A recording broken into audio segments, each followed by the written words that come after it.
The act of delaying or postponing something. This is known as procrastination and happens all the time. We all do it, we're all human, and no one's perfect.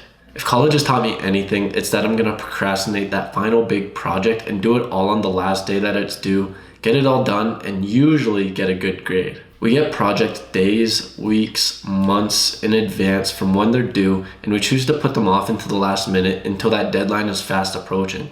Why do we do this? Why do we procrastinate so much? We may go to sit down and start working on a project or task, and then all of a sudden we remember all that list of tasks that we have to do. We have to vacuum, we have to load the dishwasher, emails to be answered, we have to check our phone. All of this all of a sudden starts to pop in our mind at the perfect time too. Now, some people might think that laziness and procrastination are one and the same.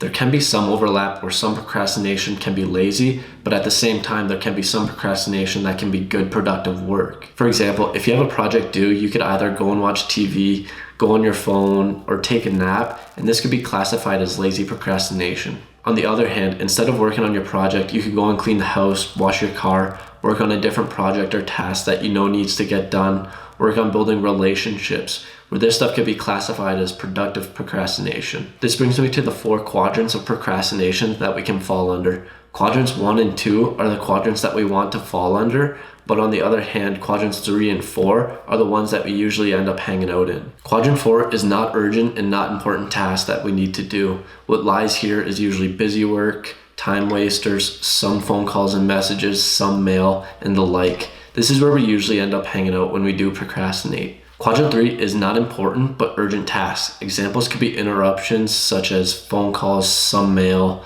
some meetings, and other similar activities. Now these next 2 quadrants are where you want to be in. Quadrant 2 is our important tasks that need to get done but they currently aren't urgent.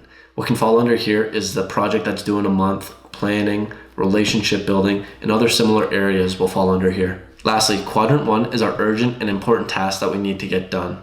Probably that project that we've been putting off for weeks or months, and now that deadline's fast approaching. It doesn't always have to be something that was given to us a while ago, but now we have to get that done ASAP. After looking at this, we can begin to understand why we choose to put off that project that's due in 2 months. Sure, it's important, but it's far from urgent. When a task becomes urgent is when our brain begins to scramble and panic, thinking we don't have enough time to get this done. I've been given projects at work and I've been asked when I'll be able to get it done. Basically what I tell them is if you assign it to me in a week, I'll get it done in a week, whereas if you assign it to me tomorrow, I'll get it done by tomorrow. It just comes down to the urgency of it. Why not get it done right now though? Why not start working on the project right now and get a head start? There are several people out there where they prefer to work under pressure. They perform some of their best work when they're crunched for time. They just like the added pressure to perform. If we're looking at a project or a task that needs to get completed in a week or longer, try not looking at when the task is due. Try setting a date that you're willing to start. Say it's tomorrow. You don't necessarily have to finish it. Just get started on it.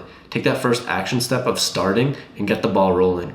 You may crush out a lot of it, or you may just crush out a little bit. The good news is though, starting is the hardest part. So once you get this going, the rest should come easier. If you don't feel like you're in the mood to get started, just think that you're probably never going to be in the mood to get started, so there are simple actions that you can take to get past that point. Taking those first few small steps can lead you to greater happiness through the process and help make you feel like you're making a progress in the right direction. If you don't take action now, your future self will have to eventually pay the price. This will leave yourself with extra stress added to your life. You'll force yourself to go into panic mode when you have this project due, rushing to get it done. Therefore, taking actions with the task that we are required to demonstrate will enhance our individual skills in many ways. However, inaction could be the cause of burnout.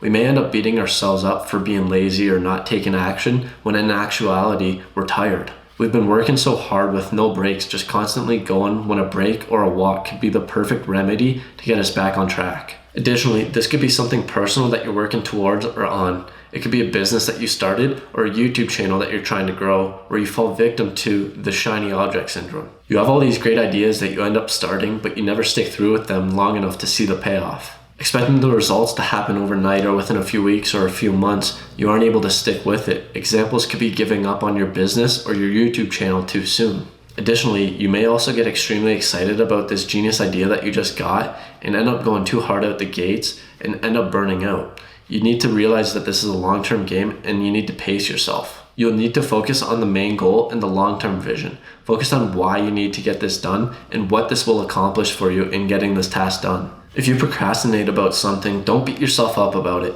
Procrastination is a negative emotion. Studies have shown that if you forgive yourself on procrastination, you're less likely to procrastinate next time. If, for example, you end up procrastinating for an exam and you don't do as well as you wanted to and you realize it was because you procrastinated, if you forgive yourself for procrastination, next time you're more likely to study more and not procrastinate. You just need to learn from it and improve upon it for next time. What I found that works for me to get in the zone is putting on headphones with ambient noises or lo-fi music, and also turning my phone on airplane mode so it eliminates all easily accessible distractions. Now, I know you've been procrastinating this whole video, but now it's come time where it's urgent and important for you to smash that like button. There's a quote that's really relatable to the subject of just getting started, where no one actually builds a house. They lay one brick and they lay another brick and they lay another brick, and then one day they just have a house. This is a process and takes some time. Just start the task at hand. You don't need to finish it. You just need to get that ball rolling and see where that takes you. As always, thanks for watching, and let's level up.